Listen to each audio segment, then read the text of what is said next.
ഇനി വേദിയിൽ നടക്കുന്നത് സുന്നത്ത് ജമാഅത്തിന്റെ മുഖവിര ഇസ പുറത്തിറക്കിയ പുസ്തകത്തിന്റെ പ്രകാശനം മുസ്ലിം യൂത്ത് ലീഗ് സംസ്ഥാന vice president CPA Azeez master Mukkam Umar ഫൈലിക്ക് കോപ്പി നൽകി പ്രകാശന കർമ്മം നിർവഹിക്കുന്നു. ഇരുവരെയും ആദരപൂർവ്വം ക്ഷണിക്കുന്നു.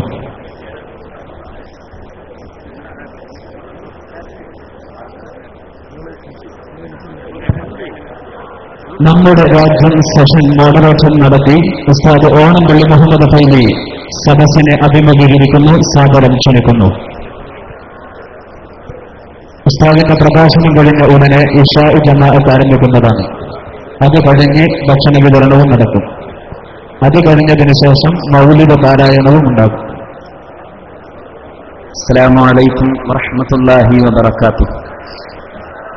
അൽഹംദുലില്ലാഹ് വസ്സലാത്തു വസ്സലാമു അലാ അഷ്റഫി റസൂലില്ലാഹ് വഅലാ ആലിഹി വഅസ്ഹാബിഹി അജ്മഈൻ.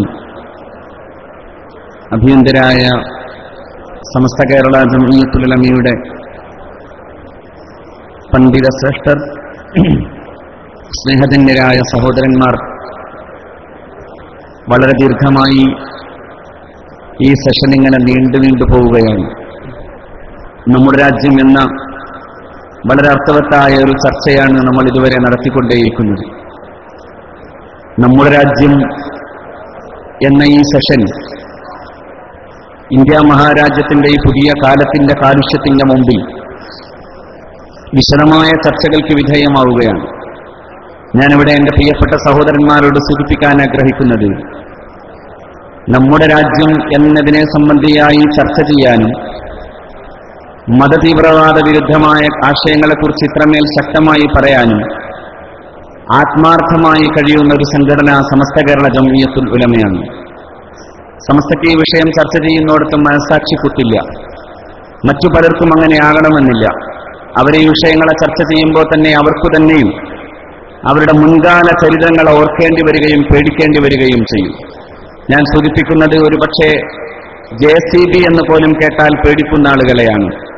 അതുപോലെ തന്നെ CBI അന്വേഷണം എന്ന് പറഞ്ഞാൽ അതോടുകൂടെ ഉറക്കം വരാതിരിക്കുകയും ചെയ്യുന്ന ആളുകളാണ്.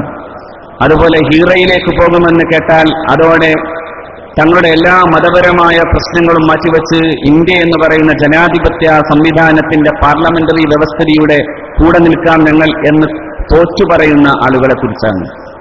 അതേസമയം സമസ്ത കേരള ജംഇയ്യത്തുൽ ഉലമയെ സംബന്ധിച്ചിടത്തോളവും സമസ്തയുടെ ഈ ഉപഘടകങ്ങളായി വന്ന എല്ലാ പ്രസ്ഥാനങ്ങളും, പ്രത്യേകിച്ചും സമസ്ത കേരള സുന്നി വിദ്യാർത്ഥി ഫെഡറേഷനെ സംബന്ധിച്ചിടത്തോളവും അതൊരു യൂത്ത് വിങ് ആയതുകൊണ്ടാണ് ഞാൻ അങ്ങനെ തന്നെ പറയാൻ കാരണം. യൂത്ത് വിങ് എന്ന് പറയുന്നത് എപ്പോഴൊക്കെയോ ഒന്ന് ചെറുതായി വിക്ഷുബ്ധമാകാനും തീവ്രമായി ചിന്തിക്കാനും സാധ്യതയുള്ള ഒന്നാണ്. പക്ഷെ നമുക്ക് അഭിമാനമുണ്ട്. അഭിനന്ദനായ മുസ്തഫ മാസ്റ്റർ ഇവിടെ സൂചിപ്പിച്ച പോലെ യൂത്ത് വിങ് മാത്രമല്ല, നമുക്കൊരു നല്ല മൂത്ത വിങ്ങുള്ളതുകൊണ്ട് ഒരിക്കലും മൂത്ത് നിൽക്കുന്ന, കൃത്യമായി പറഞ്ഞാൽ നിയന്ത്രിക്കാൻ സാധ്യമാകുന്ന പക്വതയുള്ള ഈ സമസ്ത കേരള ജംഇയ്യത്തുൽ ഉലമയുടെ കീഴിൽ നിൽക്കുന്ന ഈ യൂത്ത് വിങ്ങിനൊരിക്കലും ഭ്രാന്ത് പിടിക്കാൻ പറ്റാത്ത വിധം സമസ്തയുടെ കീഴിൽ പക്വമായി നിലനിൽക്കാൻ നമുക്ക് സാധിക്കും. അതുകൊണ്ടാണ് ഞാൻ സൂചിപ്പിച്ചത്, ഒരിക്കലും ഒരു അർദ്ധനിമിഷം പോലും രാജ്യവിരുദ്ധമായി തീവ്രവാദത്തിന് അനുകൂലമായി ചിന്തിക്കേണ്ട ഒരവസ്ഥ പോലും സമസ്ത കേരള ജംഇയ്യത്തുൽ ഉലമയുടെ പണ്ഡിതന്മാർക്ക് സാധിച്ചിട്ടില്ല, സംഭവിച്ചിട്ടില്ല. മറ്റു പലർക്കും അങ്ങനെ ഉണ്ടായി. മറ്റു പലർക്കും അങ്ങനെയുള്ള കാര്യങ്ങളിൽ കൊലപാതകങ്ങൾ നടത്തിയതിന്റെ പേരിലുള്ള, അതുപോലെ തന്നെ തീവ്രവാദം നടത്തിയതിന്റെ പേരിൽ ജംഇയ്യത്തുൽ ഇഹ്സാൻ എന്ന പേര് കേട്ടാൽ, സുന്നി ടൈഗർ ഫോഴ്സ് എന്ന് കേട്ടാൽ അപ്പോഴൊക്കെ ഉണ്ടാകുന്ന ഞെട്ടലുകളൊന്നും സമസ്തയുടെ ഒരു പണ്ഡിതനും ഇല്ലാത്ത വിധം സുശക്തമായും ആത്മാർത്ഥമായും സമസ്ത കേരള ജംഇയ്യത്തുൽ ഉലമക്ക് ഈ രാജ്യത്തോടും അതോടൊപ്പം തന്നെ മത തീവ്രവാദ വിരുദ്ധമായ സമീപനങ്ങളോടും കൂറുണ്ട് എന്നാണ് ഞാൻ സൂചിപ്പിച്ചത്. നമ്മുടെ രാജ്യം ഇന്നിപ്പോ ഒരുപാട് കാലുഷ്യങ്ങളുടെ മുന്നിലൂടെ കടന്നു പോകുന്നുണ്ട്. പക്ഷെ ഞാൻ ഓർക്കുന്നത്, ഈ രാജ്യം എത്രമേൽ വലിയ കാലുഷ്യങ്ങൾ നിലനിൽക്കണം, ഈ രാജ്യത്തിന്റെ സ്ഥായിയായ ഭാവം എന്ന് പറയുന്നത് മതേതരത്വമാണ്. ഈ രാജ്യം അങ്ങോട്ട് തന്നെ തിരിച്ചു പോരുക തന്നെ ചെയ്യും. നമ്മുടെ ആഭ്യന്തര വകുപ്പ് മന്ത്രി സൂചിപ്പിച്ച പോലെ എത്രമേൽ കാലം മോദി ഭരിച്ചാലും, മോദി എത്രമേൽ ശ്രമിച്ചാലും ഈ രാജ്യത്തിന്റെ സനാതനമായ, അതിന്റെ ധാർമ്മികമായ സുസ്ഥിതിക്കു നേരെ ഒന്നും ചെയ്യാൻ സാധ്യമാകുന്നില്ല. എന്തുകൊണ്ടെന്നാൽ അത്രമേൽ ഭദ്രമായ ഒരു മതേതര പൈതൃകമുണ്ട് ഇന്ത്യ മഹാരാജ്യത്തിന്. അത്രമേൽ ഭദ്രമായി നിൽക്കുന്ന ഒരു സെക്യുലർ മനോഭാവവും നമ്മുടെ രാജ്യം എല്ലാ കാലത്തും നിലനിർത്തിയിട്ടുണ്ട് എന്നതുകൊണ്ടാണ്. നമ്മുടെ രാജ്യത്തിന്റെ പ്രത്യേകതയും അതാണ്. എല്ലാ ജനവിഭാഗങ്ങൾക്കും ഒരുപോലെ ഒരുമിച്ച് ജീവിക്കാൻ സാധ്യമാകുന്ന വിധത്തിലുള്ള, എല്ലാവർക്കും അവസര സമത്വം നൽകാൻ സാധ്യമാകുന്ന വിധത്തിലുള്ള കൃത്യമായൊരു ഭരണഘടനയുണ്ട്. അത് ആ ഭരണഘടന വിഭാവന ചെയ്യുന്ന സമയത്തു തന്നെയും ഈ ഭരണഘടനയെ എങ്ങനെ വേണമെന്നാലോചിച്ച ഇതിന്റെ ദേശീയ നേതൃത്വവും ഈ അർത്ഥത്തിൽ ഒരു മതേതര മനോഭാവം നിലനിർത്തിയവരാണ്. ഇന്ത്യ രാജ്യത്തിന്റെ സ്വാതന്ത്ര്യത്തിന്റെ അർദ്ധരാത്രി അന്ന് ഇന്ത്യയുടെ പ്രധാനമന്ത്രിയുടെ, അതായത് നിയുക്ത പ്രധാനമന്ത്രിയുടെ പ്രസംഗം തന്നെ അങ്ങനെയാണ്. ഈ രാജ്യം ഒരു പുതിയ ഉണർവിലേക്ക് എഴുന്നേൽക്കുകയാണ്. At the stroke of midnight hour when the world sleeps, India will awake to new life and freedom. നമ്മുടെ രാജ്യം ലോകം ഉറങ്ങുമ്പോൾ നാം ഒരു പുതിയ ലോകത്തേക്ക്, ഒരു പുതിയ ഉണർവിലേക്ക് നാം ഉണരുകയാണ് എന്നായിരുന്നു അദ്ദേഹത്തിന്റെ പ്രസംഗം. അതിൽ അദ്ദേഹം ഇങ്ങനെ തന്നെ സൂചിപ്പിച്ചു, നാം ആഗ്രഹിക്കുന്നത് the service of India means the service of millions who suffer. പാവപ്പെട്ട മനുഷ്യരുടെ സേവനമാണ് ഇന്ത്യ രാജ്യത്തെ സേവിക്കുക എന്നതിന്റെ അർത്ഥം. അതിന്റെ അർത്ഥം it means the ending of poverty, inequality. ഇത് രണ്ടുമാണ്, രണ്ടും പ്രധാനപ്പെട്ടതാണ്. ഒന്ന് ദാരിദ്ര്യമില്ലായ്മ ചെയ്യൽ, മറ്റൊന്ന് അവസര സമത്വം നിലനിൽക്കാൻ ആവശ്യമാകുന്ന വിധം അസമത്വത്തെ നിർമ്മാർജ്ജനം ചെയ്യുക എന്നതാണ്. ഇപ്പോൾ ഇവിടെ ബഹുമാന്യനായ രോഹിത് വെമുല എന്ന ഹൈദരാബാദിലെ ഒരു ഗവേഷണ വിദ്യാർത്ഥിയായിരുന്ന ചെറുപ്പക്കാരൻ, ആ ചെറുപ്പക്കാരൻ മരിക്കുമ്പോൾ അദ്ദേഹം എഴുതി വെച്ചു, ഞാനൊരു ആദിവാസിയായി പോയതാണ് ഏറ്റവും വലിയ എന്റെ ഏറ്റവും പ്രശ്നം, എന്റെ ദുരന്തം തന്നെ ഞാൻ ആദിവാസിയായതുകൊണ്ടാണ് എന്നായിരുന്നു. ആ ചെറുപ്പക്കാരന്റെ സഹോദരനാണ് ഇവിടെ വന്ന് പ്രസംഗിച്ചത്. ആ ചെറുപ്പക്കാരൻ ഇവിടെ സൂചിപ്പിച്ചല്ലോ, അവസര സമത്വം എന്ന് പറയുന്നത് ഈ രാജ്യത്തെ ഓരോ പൗരന്റെയും അവകാശമാണ്. ആ അവകാശത്തിന് നേരെയാണ് മോദി ഗവൺമെന്റ് വരുന്നതെങ്കിൽ, അങ്ങനെ അതിന്റെ പേരിൽ എന്നെപ്പോലെയുള്ളവരെ തീവ്രവാദിയാക്കുന്നുവെങ്കിൽ ഞാൻ ആ അർത്ഥത്തിൽ തീവ്രവാദിയാണ് എന്നാണ് ആ ചെറുപ്പക്കാരൻ സൂചിപ്പിച്ചത്. അതിനർത്ഥം അവസര അസമത്വത്തിന് നേരെ, ഈ രാജ്യത്തിന്റെ ഇപ്പോ വളർന്നു വരുന്ന സ്പർദ്ധക്കു നേരെ നമ്മൾ മാത്രമല്ല പ്രതികരിക്കുന്നത്, മറിച്ച് നമ്മെപ്പോലെ മതേതര ജനാധിപത്യ വിശ്വാസികളായി നിൽക്കുന്ന ഹിന്ദു സഹോദരന്മാർ പ്രതികരിക്കുന്നു എന്നതാണ് ഈ രാജ്യത്തെ ഏറ്റവും വലിയ കാര്യം. അതുകൊണ്ടാണ് ഗുജറാത്ത് കലാപമുണ്ടായ സമയം, ഗുജറാത്തിലെ കലാപത്തിൽ ഏതാണ്ട് 2000-ഓളം വരുന്ന ആളുകളാണ് മരിച്ചത്, മുസ്ലിങ്ങൾ. അന്ന് നരേന്ദ്രമോദിയുടെ അതേ ജനതയിലും അതേ വിഭാഗത്തിലും പെട്ട അഞ്ജലി മോദിയാണ് പറഞ്ഞത്, നരേന്ദ്രമോദി ഗവൺമെന്റിന്റെ ആസൂത്രിതമായ വേല കൊണ്ടാണ് ഈ ഗുജറാത്ത് കലാപം നടക്കുന്നത്.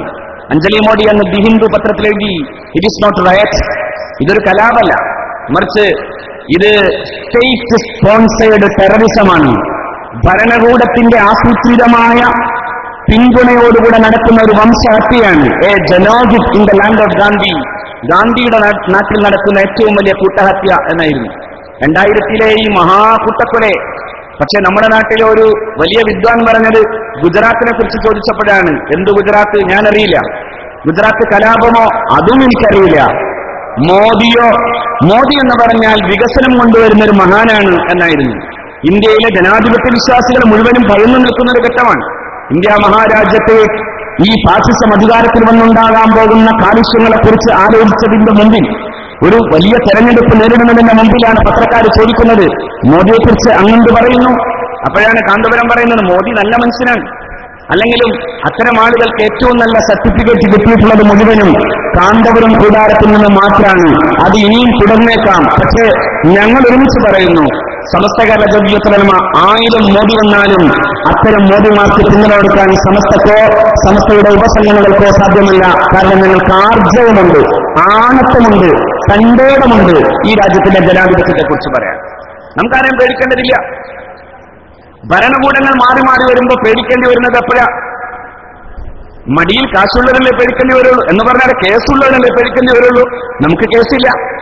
ആരെയും പേടിക്കാത്ത ശക്തമായി പറയാൻ സാധ്യമാകുന്ന ഒരവസ്ഥയിൽ ഈ രാജ്യത്തിന്റെ മതേതരത്വം നിലനിൽക്കണം. നോക്കൂ നിങ്ങൾ, 1984 ഷാബാനു കേസ് വരുന്നത്. മുസ്ലിം ഇന്ത്യ നമ്മുടെ രാജ്യത്തെ ജനാധിപത്യത്തെയും മതേതരത്വത്തെയും ഉയർത്തിപ്പിടിച്ചുകൊണ്ട് ജീവിക്കുന്നതിനെ സംബന്ധിച്ച് അസ്തിത്വപരമായ ഒരു വലിയ പ്രതിസന്ധി നേരിട്ടതാണ് 1984. അന്നാണ് ജസ്റ്റിസ് ചന്ദ്രചൂഡ് പറഞ്ഞത്, ഇന്ത്യയിൽ ഒരു കോമൺ കോഡ് വരണം, ഇന്ത്യയിൽ ഒരു പൊതു നിയമം വരണം. എന്തിനാണ് ഇസ്ലാമിക ശരീഅത്ത്?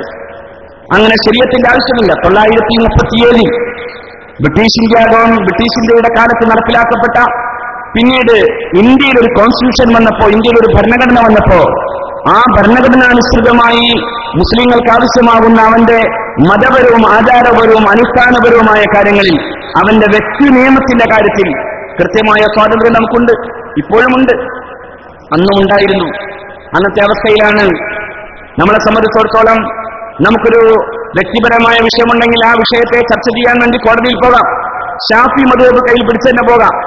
അതുകൊണ്ടാണല്ലോ പണ്ട് മഹാനായ ഇഖ്യാസ് മുസ്ലിയാർ നബറല്ലാഹു മർഖദ ഖുത്ബയുടെ ഭാഷാ പ്രശ്നം വന്നു, കോടതിയിൽ കയറി. അപ്പോ എതിർഭാഗം വക്കീൽ ഇങ്ങനെ പറഞ്ഞു, ഇബ്നു ഹജറിന്റെ തൊളഫയിൽ ഇങ്ങനെ ഒരു വാക്ക് പറയുന്നുണ്ടല്ലോ. മഹാനായ ഇഖ്യാസ് മുസ്ലിയാർ പറഞ്ഞു, ഇബ്നു ഹജറുണ്ട്, ശരിയാണ്, അദ്ദേഹത്തെ എനിക്കറിയാം, പക്ഷെ തൊളഫ എനിക്കറിയില്ല. എന്തേ കാര്യം?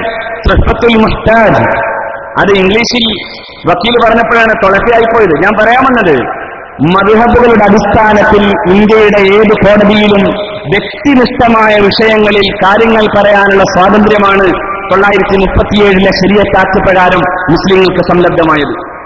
അതിനെതിരായിരുന്നു 1984 ജസ്റ്റിസ് ചന്ദ്രചൂഡിന്റെ വർത്തമാനം. അന്ന് ഇന്ത്യയുടെ പാർലമെന്റിൽ ഗുലാം അഹമ്മദ് ബനാത്തുവാല സാഹിബ് പറഞ്ഞൊരു വർത്തമാനമുണ്ട്. ഇന്ത്യയുടെ പ്രധാനമന്ത്രി അഭിസംബോധന ചെയ്തുകൊണ്ട്, ഇന്ത്യയുടെ പാർലമെന്റിലെ സ്പീക്കറെ അഭിസംബോധന ചെയ്തുകൊണ്ട് അദ്ദേഹം പറഞ്ഞു, ഒരുപക്ഷേ നിങ്ങൾക്കൊക്കെ സെക്യുലറിസം എന്ന പദപ്രയോഗം കേവലം സൗന്ദര്യ വർത്തമാനമായിരിക്കാം, പക്ഷേ ഞങ്ങൾ മുസ്ലിങ്ങൾക്കത് ജീവവായുവാണ്. ഞങ്ങൾക്ക് സെക്യുലറിസം എന്ന് പറയുന്നത് ജീവവായുവാണ്. എന്തുകൊണ്ട്?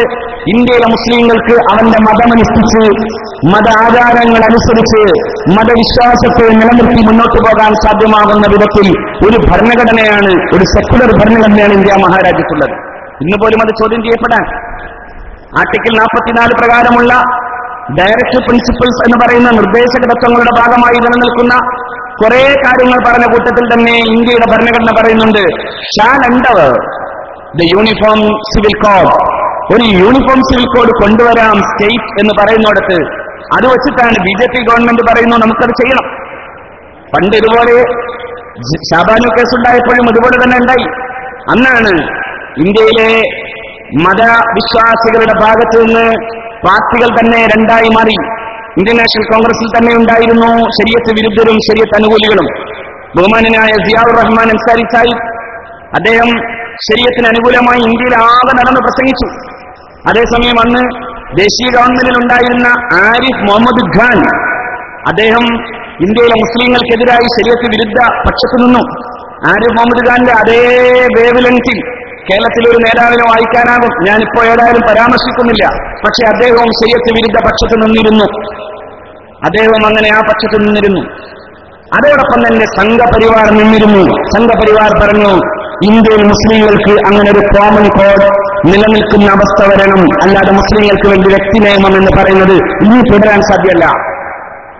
അന്നാണ് ഇന്ത്യയിലെ ഒരു പ്രധാനപ്പെട്ട രാഷ്ട്രീയ കക്ഷിയുടെ നേതാവ്, ദേശീയ ജനറൽ സെക്രട്ടറി ഡൽഹിയിൽ വെച്ച് പത്രക്കാർ ചോദിച്ചു, അങ്ങ് കോമൺ കോഡിനെ കുറിച്ച് പറയുന്നുണ്ടല്ലോ, അദ്ദേഹം അതല്ലാത്ത പലതും പറഞ്ഞനാണ്. അദ്ദേഹമാണ് മുസ്ലിങ്ങൾക്കൊരു തരം വിവാഹമുണ്ട്, മൂട്ടാ വിവാഹം എന്ന് പറയുന്ന വിവാഹം എന്ന് പറഞ്ഞാണ്. അദ്ദേഹം സാധാരണ തുടങ്ങുമ്പോൾ ഒന്ന് വിക്കി തുടങ്ങുന്ന ഒരാളും കൂടിയാണ്. ബാക്കിയൊക്കെ മനസ്സിലാക്കിയാൽ മതി.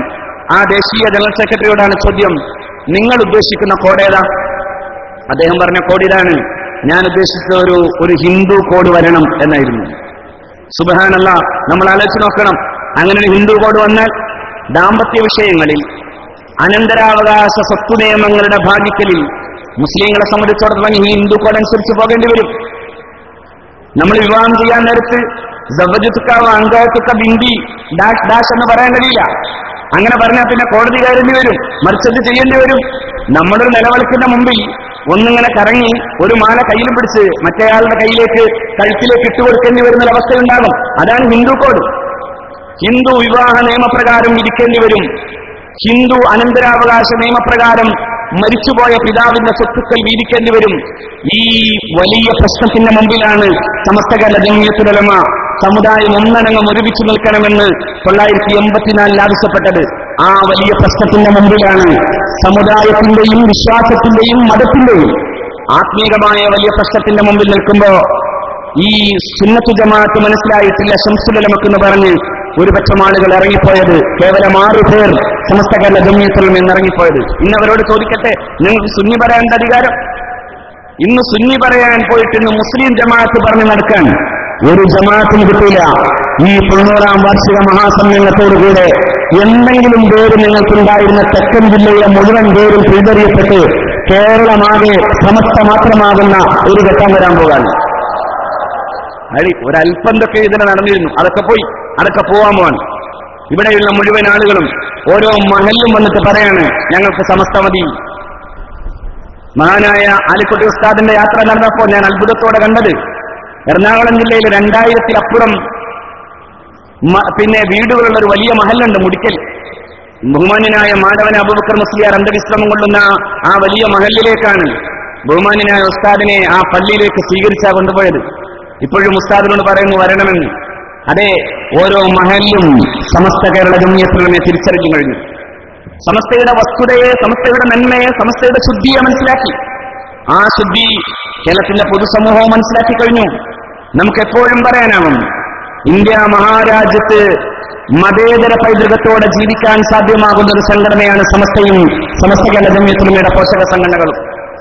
90കളിലാണ് വിക്ഷുബ്ധതയുടെ ആരവം മുഴക്കി ഒരാൾ വന്നത്. അള്ളാഹു അദ്ദേഹത്തെ ജയിലിൽ നിന്ന് രക്ഷപ്പെടുത്തുമാറാകട്ടെ.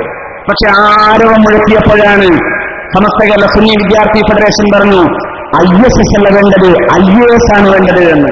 IAS നോക്കൂ നിങ്ങൾ, ഇന്ത്യ മഹാരാജ്യത്തെ ഏറ്റവും പ്രഗത്ഭനായ കളക്ടറുടെ സമ്മാനം വാങ്ങിയത് സമസ്ത കേരള സുന്നി വിദ്യാർത്ഥി ഫെഡറേഷൻ പടച്ചുവിട്ട ഒരു ചെറുപ്പക്കാരനാണ്.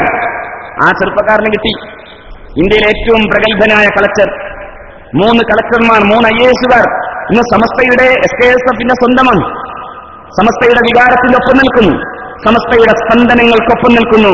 സമസ്തയുടെ കൂടെ നിൽക്കാൻ അവർക്ക് സാധ്യമാകുന്നതിന്റെ പ്രധാനപ്പെട്ട കാരണം 2 പേര് ഹയർ എഡ്യൂക്കേഷൻ പ്രോഗ്രാമിലൂടെ വളർന്നയാൾ, മൂന്നാമത്തതൊരാൾ ട്രെൻഡിന്റെ റിസോഴ്സ് പേഴ്സൺ എന്ന നിലയിൽ ഈ സംസ്കൃതിയുടെ കൂടെ തന്നെ നടന്ന് സമസ്തയുടെ ഈ പാരമ്പര്യത്തിന്റെ പിന്നാലെ നടന്ന് ഉജ്ജ്വലമായ വിജയം നേടുകയും ചെയ്ത മുഹമ്മദ് അലി ശിഹാബ്.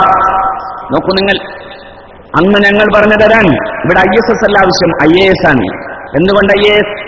ഉന്നതമായ ഔദ്യോഗിക രംഗങ്ങളിലേക്ക് മുസ്ലിം പ്രാതിനിധ്യം ഉണ്ടാകണം. അവസര സമത്വത്തെക്കുറിച്ച് മാത്രം പറഞ്ഞാൽ പോരാ, അവസര സമത്വത്തിന്റെ ആർജവം, അത് ആർജിച്ചെടുക്കാൻ ആവശ്യമാകുന്ന വിധത്തിലുള്ള ആർജവം നാം കാണിക്കുകയും ആ അർത്ഥത്തിൽ മുന്നോട്ട് പോവുകയും ചെയ്യണമെന്നായിരുന്നു നാം പറഞ്ഞത്. അതേസമയം അന്ന് പറഞ്ഞു തീവ്രവാദമാണ് ശരിയെന്ന്. ഇന്ന് പലരും പറയുന്നു തീവ്രവാദമല്ല ശരിയെന്ന്. ഇന്ന് തീവ്രവാദികൾ പോലും പറയുന്നു പാർലമെന്ററി ജനാധിപത്യമാണ് ശരി എന്ന്. അല്ലേ? തീവ്രവാദി ഇങ്ങനെ മെഴുക് തിരിയുടെ വെട്ടത്തിലിരുന്ന് കവാത്ത് പഠിച്ച് സമുദായത്തെ രക്ഷപ്പെടുത്താമെന്ന് ആലോചിച്ച് കഴിഞ്ഞ 2 പതിറ്റാണ്ടുകൾക്കിടയിൽ എന്തൊക്കെ പേരിട്ട് അവസാനം അനുയായികൾക്ക് പോലും പേര് പഠിക്കാനൊരു ബുക്ക് കയ്യിൽ പിടിച്ച് നടക്കേണ്ട ഗതികേടിലേക്കാണ് ഈ പേരുകളിൽ ഇങ്ങനെ മാറി മറിഞ്ഞുകൊണ്ടേയിരിക്കുന്നത്. ഓരോ തീവ്രവാദിയും ജമാഅത്തെ ഇസ്ലാമി ഇന്ത്യയുടെ ജനാധിപത്യം ശിർക്കാണെന്ന് പറഞ്ഞവരാണ്, ഹുക്കൂമത്തുൽ ഇസ്ലാം വേണമെന്ന് പറഞ്ഞവരാണ്, ഇഖാമത്തുദ്ദീൻ വേണമെന്ന് പറഞ്ഞവരാണ്. അവസാനം എന്തുണ്ടായി? ഇവിടെ ബഹുമാന്യനായ മുസ്തഫാഷി സൂചിപ്പിച്ചല്ലോ, PCMA prohibition of child marriage act 2006. ഈ PCMA വന്നപ്പോ അഭിനന്ദനായ ബാപ്പു മുസ്ലിയാർ, സമസ്തയുടെ അഭിനന്ദ നായകൻ, കേരളത്തിലെ എല്ലാ മുഴുവൻ മുസ്ലിം നേതാക്കളെയും വിളിച്ചു. ജമാഅത്തെ ഇസ്ലാമിയും വന്നു.